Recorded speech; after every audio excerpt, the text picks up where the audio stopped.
Giovanni Padovani.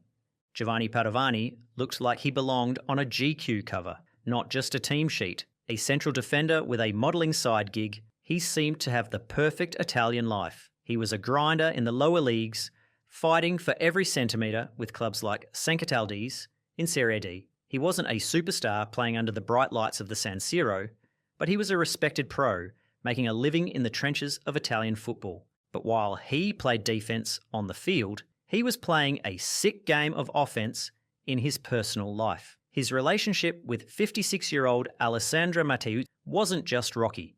It was a nightmare of control and obsession. She had already reported him for stalking, but as we see too often in these cases, a restraining order is just a piece of paper to a man who refuses to hear the word no. In August 2022, Padovani told his club he had personal matters to handle and flew to Bologna. It wasn't a visit, it was a hunt. He waited in the shadows of Alessandra's apartment lobby. When she walked in, the handsome footballer facade dropped and the monster came out. It was a brutal, calculated ambush. He came armed with a hammer and a baseball bat. He beat her relentlessly.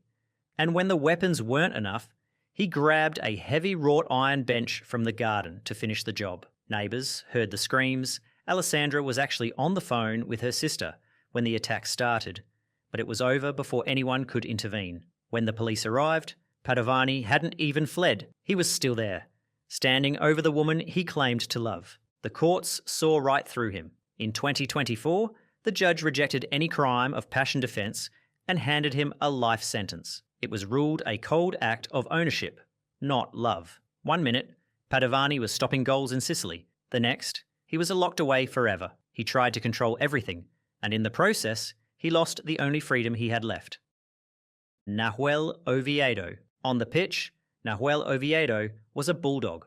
A stocky, aggressive forward, he knew how to use his frame to bully defenders and find the back of the net. He started his career with genuine promise at Huracan, a historic club in Buenos Aires. Making it in the Argentine Primera isn't just about skill, it's a dogfight where only the hungriest survive.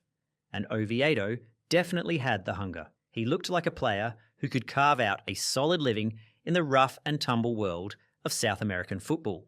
But talent in Argentina often comes wrapped in volatility. Oviedo couldn't stick at the top level and began the slow slide down the pyramid to San Telmo in the gritty lower tiers. It became the classic journeyman story, fighting for contracts on the weekend and fighting his own demons during the week. The streets of Buenos Aires seemed to have a tighter grip on him than any locker room ever did. That aggression spilled over fatally in July 2018. Outside a nightclub in Hurlingham, a suburb west of the capital, a street brawl erupted. In a twisted irony, his opponent wasn't a random stranger. It was Facundo Espindola, a 25-year-old former goalkeeper for Almagro. It was striker versus keeper, but this time there was no referee, no ball, and no whistle to save them. The fight turned lethal in seconds. It started with the usual shoving and insults, toxic ego, spilling onto the pavement, but Oviedo escalated it instantly. He pulled a knife. In the chaos, he plunged the blade into Espindola's chest. The goalkeeper collapsed, bleeding out on the concrete, while the club music likely still thumped in the distance. Oviedo tried to flee in a white Peugeot, but the police weren't far behind. The courts showed zero mercy. In 2020, Oviedo was handed 14 years for homicide. The judge saw a man who brought a weapon to a fistfight and took a life over a drunken dispute. He spent his life trying to beat goalkeepers, but in his final act, he didn't just beat one, he killed him. 2 careers, 2 lives, destroyed in a split second of senseless rage. Tony Vairelles. Tony Vairelles was the ultimate cult hero of 90s French football. You couldn't miss him, that trademark blonde mullet, and the socks rolled down to his ankles made him an icon. But he wasn't just a gimmick.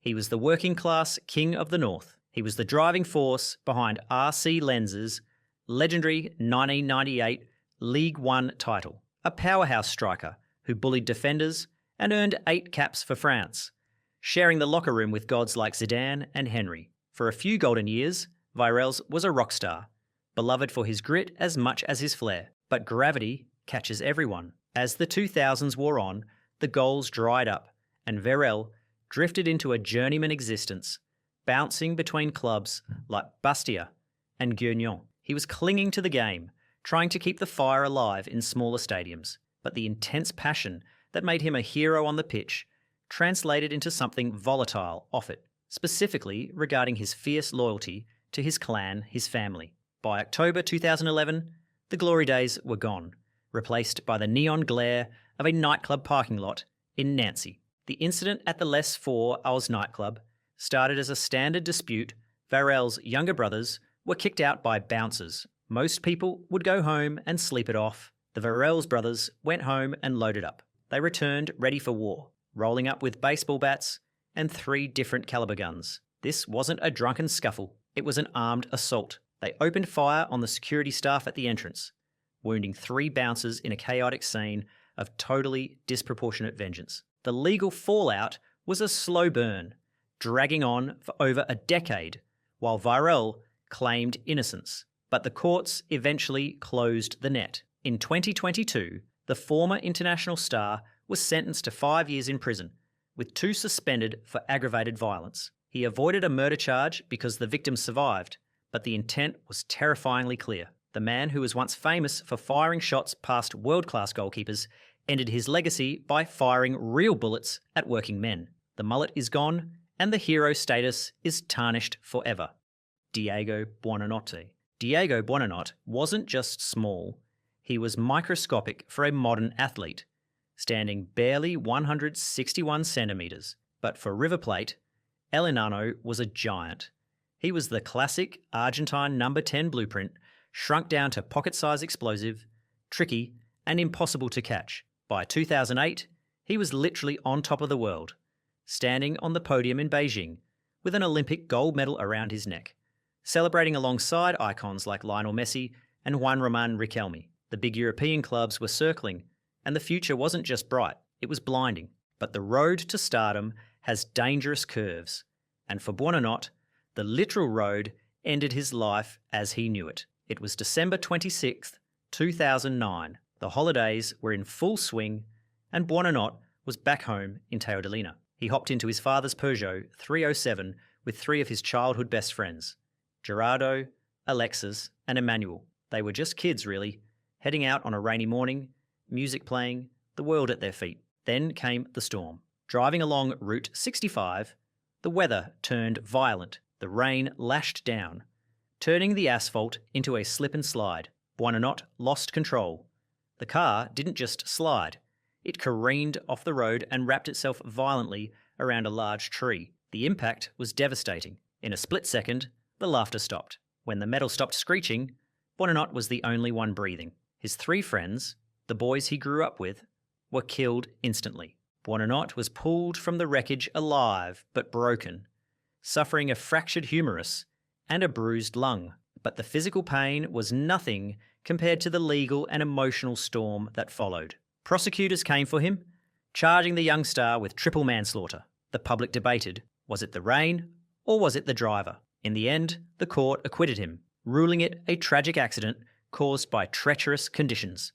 Nizar Trabelsi. Nizar Trabelsi's story isn't just a fall from grace. It is arguably the most terrifying transformation in the history of sports. We aren't talking about a street thug who happened to be good at soccer. Trabelsi was a professional midfielder in the late 80s, suiting up for Fortuna Düsseldorf in Germany. He made it to the Bundesliga system, one of the most disciplined environments on earth. He was living the life millions of kids dream of playing under the floodlights, earning a pro paycheck, and making it out of Tunisia to the European elite. But when the boots came off and the career fizzled out, Trabelsi didn't become a coach or open a sports bar like most retired pros. He took a nosedive into the dark underbelly of radicalisation. He traded his football kit for combat fatigues and travelled to Afghanistan. The shift is almost impossible to comprehend. The man who once took tactical instructions from a German football manager was now allegedly meeting face-to-face with Osama bin Laden. He went from the centre circle to the inner circle of Al-Qaeda. The plot was apocalyptic. Trabelsi wasn't planning a bank robbery, he was planning a massacre. He was the designated suicide bomber for a mission to drive a truck packed with explosives into the Klein Brogel airbase in Belgium. This wasn't just a military barracks, it was a facility where US nuclear weapons were stored. He was prepared to incinerate himself and countless American personnel in a ball of fire. The focus and discipline he learned as an athlete had been twisted into a singular, deadly weapon. Fortunately, the authorities blew the whistle before he could execute the play. He was arrested in Belgium just 2 days after the 9/11 attacks. He spent the next 2 decades rotting in Belgian and American prisons, while a US court eventually acquitted him in 2023. Due to complex extradition technicalities, the damage was done. He traded the beautiful game for a hateful ideology, wasting his entire life in a cell instead of on the pitch. Bruno Fernandes de Souza. In Brazil, where football is essentially a religion, Bruno Fernandes de Souza was one of its high priests. As the captain and goalkeeper for Flamengo, the most supported club in the country, he was the undisputed king of the Maracanã. He had the swagger, the athleticism, and the trophies, lifting the Brazilian league title in 2009. The path ahead was golden. The 2014 World Cup was coming to Brazil, and Bruno was widely tipped to be the starting keeper for the Seleção. He wasn't just a player, he was on the verge of becoming a national monument. But while he was keeping clean sheets on the pitch, he was orchestrating a horror movie off it. His life had become tangled by an affair with Elisa Samudio, a model who had given birth to his son. She wanted paternity recognition and child support. To Bruno, she wasn't the mother of his child. She was a liability threatening his fame and his bank account. In June 2010, he decided to make that liability disappear permanently. This wasn't a crime of passion or a sudden snap of anger. It was a calculated execution. Bruno's associates lured Elisa to his luxury estate in Minas Gerais under the pretense of discussing the child's future. It was a trap. According to court testimony, the nightmare unfolded brutally. She was held captive, strangled, and her body was dismembered. Then came the detail that made the collective stomach of the nation turn. Bruno admitted that parts of her remains were fed to his Rottweilers to destroy the evidence. The man, famous for his hands, had used his power to completely obliterate a human being. The country froze. The idol of Flamengo was arrested in the middle of the season. In 2013, the court found him guilty of ordering the murder, kidnapping his son, and hiding the body, which, to this day, has never been found. He was sentenced to over 22 years in prison. He traded the roar of a home World Cup for the silence of a cell, leaving a legacy defined not by his talent, but by the barbaric cruelty he forced upon a young mother.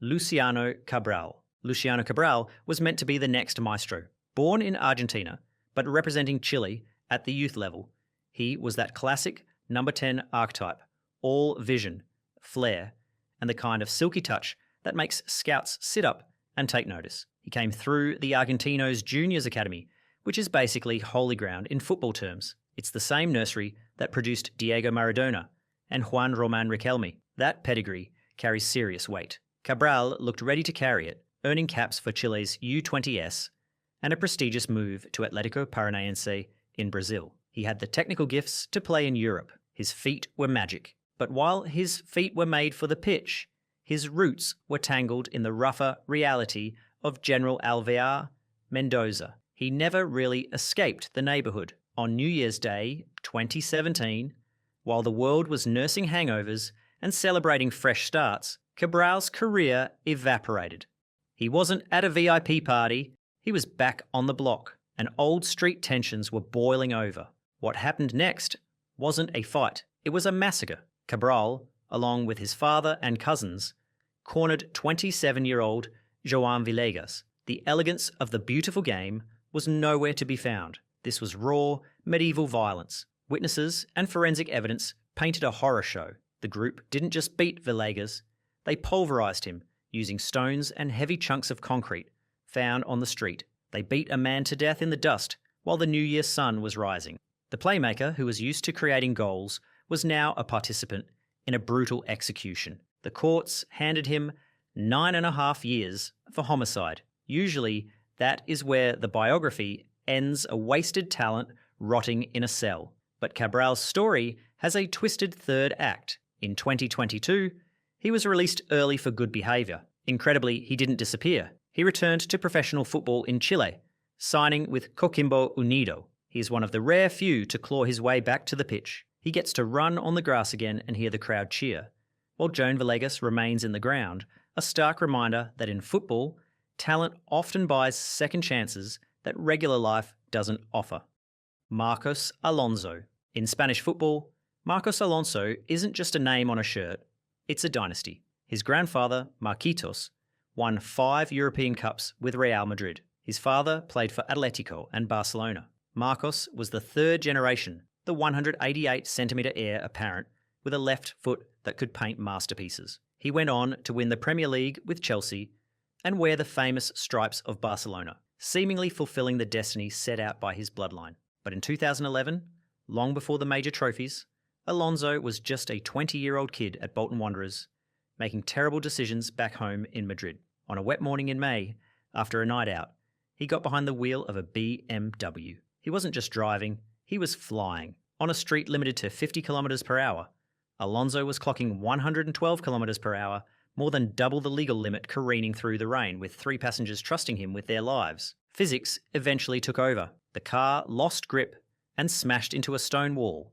snapping the fantasy of invincibility in an instant. Alonso and 2 passengers survived, but the 4th didn't make it. A 19-year-old woman, a friend of the group, suffered severe brain trauma and died shortly after. The police report was damning. Alonso's blood alcohol level was 0.93 grams, nearly double the limit in Spain. He was speeding, he was over the limit, and a young woman was dead because of it. The legal system stared him down, threatening 4 years in prison for reckless homicide. But unlike others who face similar charges, Alonso never saw the inside of a cell. His lawyers reached an out-of-court financial settlement with the victim's family, reportedly around €500,000. By 2016, the request for prison time was dropped, swapped for a driving ban and a €61,000 fine. He kept his freedom and his career, going on to lift the Champions League. But for many fans, his legacy isn't the trophies. It's the fact that he walked away from a wall that someone else didn't.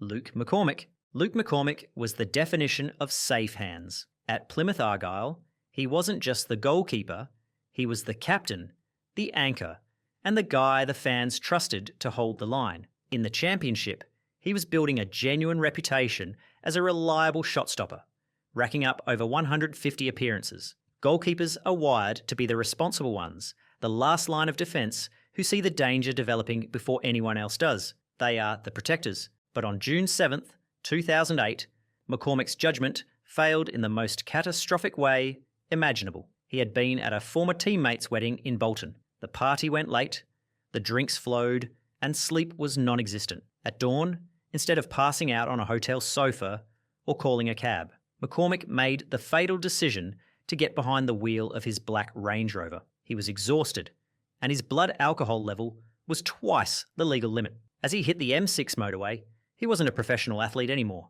He was a guided missile in a 2-ton metal box. Around 5:44 a.m, physics took over. McCormack fell asleep at the wheel. His SUV drifted across the lanes and slammed violently into a Toyota Previa, carrying a family on their way to a dream day out at Silverstone. The impact was horrific. The crash killed 10-year-old Aaron Peake and his 4-year-old brother, Ben. Their father, Phil, was left with a shattered spine and a destroyed life. 2 young boys were extinguished instantly because a man paid to protect a net couldn't protect the public from his own ego. The judge sentenced him to 7 years and 4 months for causing death by dangerous driving. He served roughly 4 years before walking free in 2012. Then came the controversy that split fans down the middle. McCormack actually returned to professional football. He eventually re-signed for Plymouth, even reclaiming the captain's armband. He got his career back. He got his life back. He heard the cheers of the crowd again. But Aaron and Ben Peake remain frozen in time, victims of a goalkeeper who made the ultimate error. McCormack might have made thousands of saves since that day, but the stain of that morning on the M6 is something no amount of clean sheets can ever wash away. Lee Hughes. Lee Hughes wasn't just a striker. He was a god at the Hawthorns. With his ginger hair and that trademark Irish jig celebration, he was the heartbeat of West Bromwich Albion. He was the ultimate local lad, done good a former roofer, who climbed from non-league obscurity to the Premier League. He represented the dream, hard work pays off, and suddenly you're earning big money and driving the flashiest cars. He was the king of the Black Country, beloved because he felt like one of the fans who just happened to be good at football. But the line between confidence and arrogance is razor thin, and in November 2003, Hughes crossed it with fatal consequences. He was behind the wheel of his £100,000 Mercedes CL 500 near Meriden. He wasn't just commuting. Witnesses described him driving like a man who thought the rules of the road didn't apply to Premier League stars. The crash was violent. Hughes lost control and ploughed his high-performance Mercedes into a Renault Scenic. The impact killed 56-year-old Douglas Graham, a father of 4, instantly. His wife and the driver were left trapped in the wreckage, fighting for their lives. But it wasn't the accident itself that turned the public against him. It was the cowardly act that followed. He didn't try to help the dying man. He didn't call emergency services. Instead, he fled. Hughes ran from the scene on foot, disappearing into the night to save himself. Prosecutors argued it was a calculated move to avoid a breathalyzer test. He hid for 36 hours, finally turning himself in only after any alcohol would have likely left his system. In 2004, the law caught up with him. He was sentenced to 6 years in prison for causing death by dangerous driving. He served 3 years before being released. The real controversy started when he returned to professional football, scoring goals for Oldham and Notts County. He got his career back, and he got to hear the roar of the crowd again. But the Irish jig was never the same. He proved he could still score goals, but he could never outrun the reality that he left a father to die on the side of the road just to save his own skin. Jose Antonio Reyes was pure electricity. On the pitch, he was the kind of winger who got fans out of their seats a drop of the shoulder, a burst of acceleration, and he was gone. A prodigy at Sevilla, he became a legend in London as the first Spaniard to win the Premier League, immortalised as a member of Arsenal's Invincibles. He collected trophies at Real Madrid, Atletico Madrid, and Benfica like they were souvenirs. He had a left foot capable of magic, and a smile that lit up every locker room he walked into. For nearly 2 decades, he lived life in the fast lane of elite sports. But the fast lane wasn't just a metaphor for Reyes, it was a lifestyle that eventually proved fatal. By 2019, at age 35, his career was winding down, but his passion for high-performance machinery hadn't faded. On the morning of June 1st, 2019, he was behind the wheel of a Mercedes 550, a modified beast of a car built for extreme power. He was travelling on the A376 motorway from Seville to his hometown of Utrera, and he wasn't just speeding, he was flying. The police report was grim. Reyes was clocking 237 kilometres per hour, more than 100 kilometres per hour over the legal limit. At those speeds, the laws of physics are unforgiving. A rear tyre blew out, likely unable to handle the immense pressure. The car didn't just crash, it disintegrated. It veered off the road, flipped, and erupted into a fireball, leaving a stretch of scorched earth in its wake. Reyes died instantly. But the tragedy is that he didn't die alone. The crash also claimed the life of his 23-year-old cousin, Jonathan Reyes, who was sitting in the back seat. Another cousin managed to escape the burning wreckage with severe injuries. The investigation was clear. Excessive speed was the sole cause. It was legally classified as a reckless homicide, even though the driver perished with the victim. Reyes will always be remembered as an invincible on the pitch, but on that stretch of highway in Seville, his reckless decision proved that no one is invincible against the road. Courtney Meppen-Walter. Courtney Meppen-Walter was supposed to be the future of Manchester City's defence. A tall, commanding centre-back, he wasn't just a prospect, he was a leader. He captained England at the U18 level and was pocketing a reported £1,000 a week before he'd even made a first-team appearance. He spent his mornings training alongside Premier League titans like Vincent Kompany and Yaya Touré, absorbing the game at the highest level. He had the build, the pedigree, and the bank balance of a star in the making. He was living the teenage dream in a city that worships football. But with fast money comes fast cars. And for Meppen-Walter, that combination proved lethal. It was September 2012, and the 18-year-old was behind the wheel of his Mercedes C220 CDI. He wasn't just driving home, he was playing games with a friend in a Volkswagen Golf. They were accelerating, braking, and weaving in a high-speed convoy, a stupid, dangerous race on public roads, fueled by youthful arrogance and adrenaline. The game ended in absolute carnage at a junction on Berry New Road. The speed limit was 48 kilometres per hour. Meppen-Walter was doing nearly double that, roughly 90 kilometres per hour, when he slammed his Mercedes into the side of a Nissan Micra. The impact was catastrophic. The driver, 32-year-old Kulwant Singh, and his sister, 37-year-old Ravel Kaur, were killed instantly. They weren't just random victims, they were the pillars of their families. In a split second, Meppen-Walter didn't just wreck two cars, he created orphans. The fallout was swift but controversial. In 2013, he pleaded guilty to causing death by careless driving. The judge handed down a 16-month prison sentence, a punishment many felt was a slap on the wrist, given the loss of 2 lives. He served his time and was released, eventually returning to football in the lower leagues with clubs like Carlisle United. He got a second chance at a career. The family in the Nissan Micra never got a second chance at life. He traded a Premier League future for a permanent record, forever known as the prospect who threw it all away for a cheap thrill on a Manchester street.